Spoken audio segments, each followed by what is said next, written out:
शांति। ओम शांति।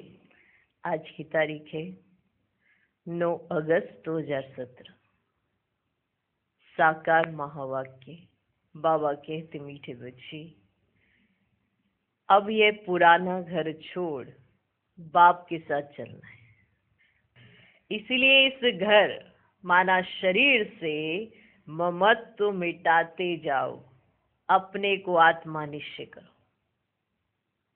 अपने को आत्मा निश्चय करो माना पक्का कर लो अपने को आत्मा।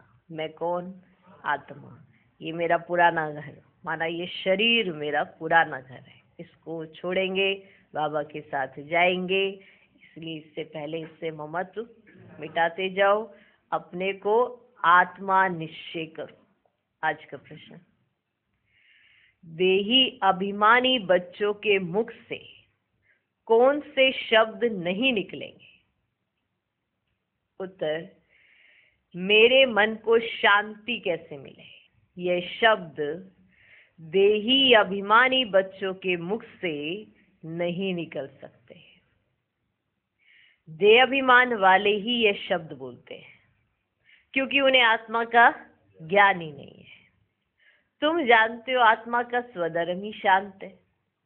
मन के शांति की तो बात ही नहीं। आत्मा अपने स्वधर्म में टिक जाए तो मन शांत हो जाए। आत्मा सो परमात्मा कहने वाले इस बात को समझ नहीं सकते। आज का गीत है, मरना तेरी गली में, जीना तेरी गली में। ओम शांति। ओम शांति। बच्चे जानते हैं मरना किसको कहा जाता है? आत्मा शरीर से अलग हो जाती है, उनको मरना कहा जाता है। ऐसे ही है ना? यहाँ बच्चे जानते हैं हम जीते जी शरीर से अलग हैं और अपने परम पिता परमात्मा के साथ उनके धाम जाने वाले हैं। ये जानते हो ना कि हम जीते जी शरीर से अलग हैं और परम पिता परमात्मा के साथ उनके धाम जाने वाले हैं। जो आत्माएं जा नहीं सकती हैं उनको योग से पवित्र बना रहे हैं। इसको कहा जाता है नॉलेज। रूह को नॉलेज मिलती है। किसको? रूह को। शरीर को नहीं मिल रही है। किसको मिल रही है? रूह को नॉलेज मिलती है। ये बच्चे बच्चे कहने वाला कौन है? ये बच्चे बच्चे कहने वाला कौन है? परम पिता परमात्मा, जिसको सभी भक्त याद करते हैं। आत्मा समझती है पतित पावन बाप मुक्ति, जीवन मुक्ति देने वाला है। उनको तो अपना शरीर है नहीं, ये लोन लिया है। ये शरीर लोन लिया है। हमको भी ये छोड़ना है और जिसका घर है उनको भी छोड़ना है। शिव बाबा कहते हमको भी ये शरीर छोड़ना है और ये जिनका घर है ना, किनका? ब्रह्मा बाबा, उनको भी ये छोड़ना है। वैसे तुम बच्चों का भी ये पुराना घर है ना? इनमें खिड़कियां आदि सब है नहीं? ये क्या है? खिड़कियां। इनमें खिड़कियां आदि सब है। तो बाप कहते बच्चे ये पुराना घर सबको छोड़ देना है, मेरे साथ घर चलना है। चलना है। इसलिए जीते जी इस घर से ममत्व मिटाते जाओ। अपने को आत्मा निश्चय करो और बाप को याद करो। ये तो बच्चे जानते हैं दो चीजें, आत्मा और शरीर। जीव और आत्मा दो चीजें है ना, जीव और आत्मा। मनुष्य जब दुखी होते हैं तो जीव घात करते हैं। करते हैं ना? करते हैं ना? मनुष्य जब दुखी होते हैं तो जीव घात करते हैं, आत्मघात नहीं। लेकिन कहा क्या जाता है? आत्महत्या कर ली, आत्महत्या कर ली, ऐसे कहा जाता है ना। लेकिन वो जीव घात है, क्योंकि शरीर से अलग होते हैं, खुद को थोड़ा मारते हैं, शरीर से अलग हो जाते हैं। आत्मघात नहीं। आत्मा जानती है शरीर के कारण आत्मा को दुख होता है। ये आत्मा को महसूस हो रहा होता है कि इसी शरीर के कारण मुझको दुख हो रहा है, इसलिए उनको छोड़ना चाहती है। तुम्हारी आत्मा जानती है कि अभी हम दुखधाम में हैं। अगर यहाँ एक शरीर छोड़ भी देंगे दुखी होने के कारण, तो दूसरा भी जो मिलेगा वो दुखी होने के लिए ही मिलेगा। तो तुम्हारी आत्मा ये तो बात जान चुकी है कि ये दुखधाम है, ये शरीर भी पुराना घर है। बाबा ने समझाया है ये अकाल तख्त है जो छोड़कर फिर दूसरा लेना होता है। ये अकाल तख्त, तख्त के बदले ना घर कहना ठीक है। बाबा कहते तख्त के बदले ना घर कहना ठीक है। घर में खिड़कियां आदि होती है, तो बाबा महसूस कर रहे, देखो घर के माने ये जो तख्त है ना, इसके बदले घर कहना ठीक है। क्यों घर क्यों कह रहे हैं? क्योंकि यहाँ खिड़कियां है, घर में खिड़कियां आदि होती हैं, इसलिए शरीर को घर कहा जाता है। तख्त के ऊपर राजाई की जाती है, तख्त के ऊपर राजाई की जाती है। इस समय तो दुखधाम है। हाँ यह जरूर है, आत्मा को घर अर्थात नए शरीर में बैठकर फिर सिंहासन पर बैठ जाना है। जब नया शरीर मिलेगा ना तो वहां बैठेंगे नए शरीर में, नया घर में, और फिर उसके बाद कहाँ बैठोगे? सिंहासन पर बैठ जाना। राजाई करनी है, मालूम चल गया ना। यहाँ पे तो नहीं करनी है राजाई, वहां करनी है। दिखाई दे रही राजाई अपनी? दुनिया में ऐसा तो कोई नहीं जिसको बाप से राजाई मिलती है। जब तक बाप ना आए तब तक बादशाही कैसे मिले? तुम जानते हो बाबा हमको शहंशाह बनाने आया हुआ है, जानते? बाबा हमको शहंशाह बनाने आया है। क्या बनाने? शहंशाह बनाने आया है। जैसे राजाओं से महाराजाएं बड़े होते हैं ना, तो बाप कहते हैं तुमको राजाओं का राजा बनाया जाता है। तुम्हारी आत्मा जानती है ये पुराना घर छोड़ना है। ये किसको पता है? आत्मा को, कि ये पुराना घर छोड़ना है। आत्मा को पहले सत्व प्रधान घर मिलता है। घर माना शरीर। आत्मा को पहले सत्व प्रधान घर मिलता है। सत्व प्रधान गुणवान आत्मा है तो शरीर भी ऐसे ही सत्व प्रधान मिलता है। आत्मा सत्व प्रधान गुणवान है तो शरीर भी उसको ऐसे ही सत्व प्रधान मिलता है। आत्मा समझती है कैसे हम आत्मा को घर मिलता है। ऊंच पवित्र आत्माओं को शरीर भी ऐसा ही मिलेगा।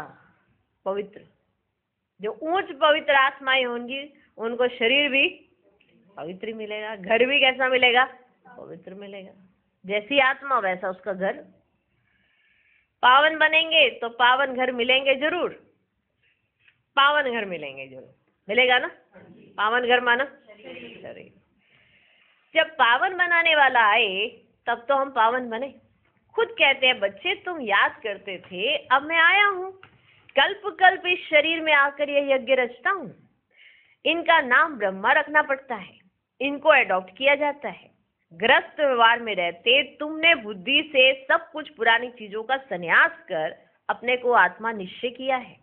अभी जीते जी सब संबंध तोड़ने हैं। बाप कहते तुम्हें इस पुरानी दुनिया में रहना नहीं है, माना तुम्हारी बुद्धि पुरानी दुनिया की तरफ नहीं होनी चाहिए, रहना नहीं है।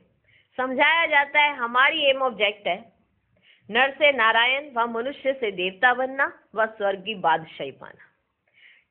समझ में आया? ये भी समझाया है कि मनुष्य सृष्टि एक ही है जो चक्कर लगाती है। इनको झाड़ भी कहते हैं। बढ़ के झाड़ से भेंट की जाती है ना, समझ में आया? उनकी आयु बहुत बड़ी होती है। ये झाड़ जब नया है ना तब हम देवताएं ही रहते हैं, अभी तो पुराना हो गया है। इसमें सब गरीब है। पाई पैसे का व्यापार करने वाले को बनिया कहा जाता है। तुम अभी बनिया से शाह बनते हो, बनिया से शाह बनते हो। अभी तुम ज्ञान रत्नों का व्यापार करते हो, बाप से रतन ले फिर औरों को देते हो। अब तुम्हारी श्रेष्ठ हीरे जैसी बुद्धि बनती है। कैसी बुद्धि? हीरे जैसी, श्रेष्ठ हीरे जैसी बुद्धि बनती है। तुम्हारा व्यापार ही है ज्ञान रत्नों का। ज्ञान रत्नों के बाद फिर वे रतन भी तुमको अथाह मिलते हैं।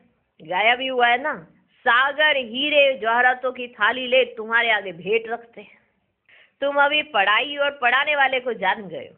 बरोबर हमारा परम पिता परमात्मा ज्ञान रत्नों का सागर है, जिसको रूप बसंत भी कहा जाता है।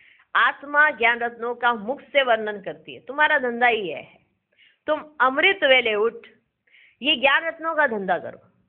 प्रभात अच्छी होती है, कहते हैं राम नाम सिमर प्रभात मोरे मन। ये आत्माओं ने कहा ना, किसने कहा? आत्माओं ने कहा ना। मन बुद्धि आत्मा में है। मनुष्य देह अभिमान में रहते हैं तो कहते हैं मन मेरा शांत ही नहीं होता है। जैसे कि शरीर में मन है, परंतु आत्मा कहती है मेरे मन को बुद्धि को ज्ञान नहीं है। ये कौन समझती है? आत्मा, कि मेरे मन बुद्धि को ज्ञान नहीं है, मुझे शांति चाहिए। वे अपने को आत्मा समझते ही नहीं है। शांत व अशांत आत्मा होती है, शरीर नहीं। शांत व अशांत आत्मा होती है। आत्मा कहती है मैं अशांत आत्मा हूँ, मैं शांत आत्मा हूँ। किसने कहा? आत्मा ने। देह अभिमान वाला कहेगा हमारे मन को शांति कैसे मिले, मन क्या है वह भी समझते नहीं है। आत्मा को शांति मिलती है, वो आत्मा के मन को, किसको शांति मिलती है? पहले तो आत्मा को जानना पड़े ना। आत्मा का स्वधर्म शांत है। ये शरीर तुम्हारे ऑर्गन्स हैं, इनसे चाहे काम लो चाहे स्वधर्म में टिको। सन्यासी भी इस बात को नहीं जानते, वह तो कह देते आत्मा सो परमात्मा, परमात्मा सो आत्मा। परंतु ताकत कैसे मिले जो शांति में रह सके? जब बाप को याद करे तभी तो ताकत मिले। सिर्फ शांति से भी कोई फायदा नहीं, सिर्फ शांति से भी कोई फायदा नहीं। वे समझते हैं आत्मा सो परमात्मा, हम आत्मा परमात्मा के लोक में चली जाएंगी और कुछ भी नहीं जानते। पुनर्जन्म को भी भूल जाते हैं, 84 जन्मों को भी भूल जाते हैं। बाप सम्मुख समझाते हैं। तुम समझते हो ना कि अभी हमें बाप के गले का, कौन कौन समझते हैं ये बात, कि हमें बाबा के गले का हार बनना है। हम असूल उस बाप के गले का हार थे हार। अब नाटक पूरा होता है। नाटक में एक्टर खेलते भी रहते हैं और टाइम भी देखते रहते हैं, खेलते भी रहते हैं, माना अपनी एक्ट भी प्ले करते रहते हैं और साथ साथ टाइम भी देखते रहते हैं। अभी नाटक पूरा होता है, बाकी इतना टाइम है। टाइम पूरा हुआ, सब एक्टर आकर खड़े हो जाते हैं, है ना। टाइम पूरा हुआ, नाटक पूरा हुआ, फिर सब एक्टर स्टेज पर आके खड़े हो जाते हैं और फिर ड्रेस बदली कर घर चले जाते हैं। हूबहू तुम्हारा भी ऐसे ही पार्ट है, हूबहू तुम्हारा भी ऐसे ही पार्ट है। बाप आया है लेने लिए। ये प्रश्न ही नहीं उठता आत्माएं वहां होंगी व नहीं। हमारा काम है वर्षा लेना। जरूर आत्माएं होंगी, तब तो आती रहती हैं, वृद्धि को पाती रहती हैं, अभी भी आती रहती है ना। तब तो बर्थ कंट्रोल आदि करते हैं, अभी भी तो आ ही रही हैं, तब तो बर्थ कंट्रोल आदि करते हैं। आत्माओं को वहां से स्टेज पर आना ही है, फिर बर्थ कंट्रोल क्या करेंगे? उन्हों को तो स्टेज पर आना ही है। जो कुछ बची खुची आत्माएं हैं, जो कुछ बची खुची आत्माएं हैं, देखो जब बाबा ऐसे शब्द बोलते ना तो एक अलग सी रमणीकता बाबा के शब्दों में नजर आती। बची खुची है ना, कितना प्यार से माना हमारे जैसी। जो कुछ बची खुची आत्माएं हैं सब आएंगी, इसलिए तो वृद्धि होती रहती है, वृद्धि होनी ही है। ये तुम बच्चों को पता है, जो कुछ पिछाड़ी वाले रहे हुए होंगे वे आते जाएंगे। जैसे मच्छर देखो, मच्छर देखो, रात को आए और सुबह को देखो सब मरे हुए होंगे, परंतु उनका कोई हिसाब किताब थोड़ी ही है। ये जो बड़े बड़े साइंसदान है वे कितना माथा मारते रहते, खोज करते रहते हैं। जैसे ज्ञान की ऊंचाई है ना, तो माया भी कम नहीं है।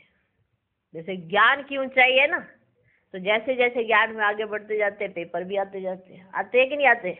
पेपर भी आते हैं। आप अपने आप को रोकोगे पेपर आएंगे। अब पेपर तो इसलिए ही आने हैं ना कि आगे बढ़ना है, इसलिए हमेशा जानना चाहिए कि हमें पेपर में नंबर 1 आना है, हमें पेपर में नंबर 1 आना है। तो जैसे ज्ञान की ऊंचाई है ना, तो माया भी कम नहीं है। देखो आसुरी मत पर क्या क्या बना रहे हैं, श्रीमत क्या कहती है और साइंस वाले क्या करते रहते हैं। सुख भी है तो इन चीजों से विनाश भी होना है।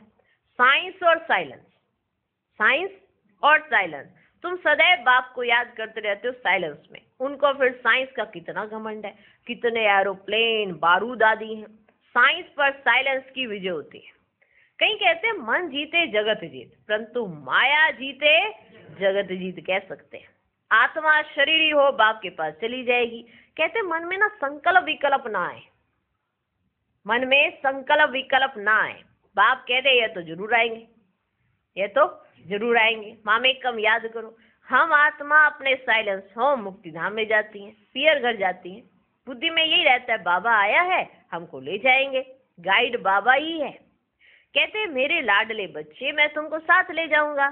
कोई ने भी घर का रास्ता नहीं देखा है, अगर एक ने देखा हो तो बहुत देख ले, अगर किसी ने एक ने देखा हो तो कितना प्रचार करता, कोई एक चीज देख ले तो फिर तो बहुत देख ले। वह जाना भी सिखलावे। यहाँ से मनुष्य तंग होकर कहते हैं कि जाएं। सत्युग में ऐसे थोड़े ही कहेंगे। सुखदाम को ही सब याद करते हैं। बाप कहते हैं मैं सबको ले जाऊंगा, मच्छरों के सदृश है। वह सिर्फ कहते हैं बोध की आत्मा निर्वाण धाम गई। अगर वह चला गया तो बाकी सब उनकी इतनी वंशावली कैसे जाएगी? कोई जा ही नहीं सकते।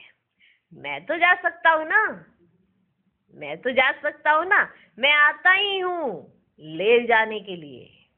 सत्युग में तो कितने थोड़े होते हैं। इस समय तो आत्माएं कितनी अथाह हैं, मच्छरों सदृश है ना, है ना, गिनती नहीं की जा सकती। जैसे मच्छरों की ऐसे आत्माओं की भी गिनती नहीं हो सकती। मच्छरों सदृश है ना। सबको ले जाना एक बाप का ही काम है। बाप कहते मेरे गले का हार बनने से फिर विष्णु के गले का हार बनेंगे, गिरेंगे भी पहले। वह पुजारी बनते हैं तब रावण के गले का हार बनते हैं। लो सुनो, है ना, जब पूज्य बनते हो तो बाबा के गले का हार बनते हो, जब पुजारी बनते हो तो रावण के गले का हार। आखिरी में यह हालत हो जाती है। तुम जानते हो हम आधा कल्प सुख में और आधा कल्प दुख में रहते हैं, जानते हो ये बात? रावण के गले का हार पहले पहले देवी देवता धर्म वाले बनते हैं। रावण के गले का हार पहले पहले देवी देवता धर्म वाले बनते हैं और फिर और धर्म वाले बनेंगे, वह भी रावण के गले का हार बनेंगे। अंत में सभी रावण के गले का हार बन जाते हैं, माना तमो प्रधान हो जाते हैं। यह ड्रामा का खेल ऐसा बना हुआ है जो सिवाय बाप के और कोई समझा ही ना सके। पॉइंट्स तो बहुत मिलती है समझाने के लिए, मिलती है ना पॉइंट्स तो बहुत। नटशेल में ही कहा जाता है एक बाप को याद करो, पति दुनिया को कैसे पावन बनाते हैं और फिर गले का हार पहले पहले कौन बनते हैं, ये बुद्धि में रहना चाहिए। बरोबर अवसूल में अपने बाप के गले की माला है, फिर बाबा हमको सूर्यवंशी चंद्रवंशी बनाते हैं, फिर रावण का राज्य होता है। यह सृष्टि का चक्र कैसे फिरता है तुम जानते हो, नंबरवार। तुम जानते हो नंबरवार। स्कूल में सब सब्जेक्ट में 100 मार्क्स तो कोई नहीं लेते हैं, लेते? सब सब्जेक्ट्स में कोई 100 मार्क्स नहीं लेते। हाँ, कोई एक सब्जेक्ट में 100 मार्क्स मिल सकती है, इसमें भी मार्क्स है। दैवी गुण धारण करना कितनी बड़ी सब्जेक्ट है, दैवी गुण धारण करना कितनी बड़ी सब्जेक्ट है। सारे चक्र का राज भी समझाना है। कोई में गुण कम है, मुरली अच्छी चलाते हैं, गुण कम है, मुरली अच्छी चलाते हैं, नंबरवार तो होते ही है ना, नंबरवार तो होते ही है ना। जो पास होते हैं वे गले का हार बनते हैं। बाप तो परफेक्ट है, बाप तो परफेक्ट है, उन जैसा परफेक्ट कोई हो ही नहीं सकता। मैं तो जन्म मरण में आता ही नहीं है। तुम्हारी बुद्धि में कितनी नई नई पॉइंट्स हैं जो और कोई की बुद्धि में बैठ ही नहीं सकती हैं, बैठ सकती है? और तुम्हारी बुद्धि में कितनी नई नई पॉइंट्स हैं। यह है गॉड फादरली यूनिवर्सिटी। भगवान वाच में राजयोग सिखलाता हूँ, समझ में आता है भारत कितना अमीर था, अभी गरीब है। प्राचीन भारत बड़ा साहूकार था, उनको पैराडाइज कहते हैं। घर में कोई अच्छे कुल के होते हैं, गरीब बन जाते हैं ना तो उन पर तरस पड़ता है। जैसे कोई बहुत अच्छे कुल का हो और अचानक से वो गरीब बन गया हो तो उन पर सबको आता है ना तरस, कि देखो ये कितने माना कितने अमीर थे, आज देखो क्या हालत हो गई। तो सब उन पर क्या खाते, तरस खाते, कहेंगे बेचारा कितना गिर गया, फिर उनको चढ़ाने की कोशिश करते हैं। क्रिश्चियन लोगों ने भारत के पैसे बहुत लिए हैं, है ना। भारत पहले कितना अमीर था ना, था ना, याद आया, याद आया। सोने की चिड़िया अभी लोहे की चिड़िया, कली बाबा ने याद कराया ना।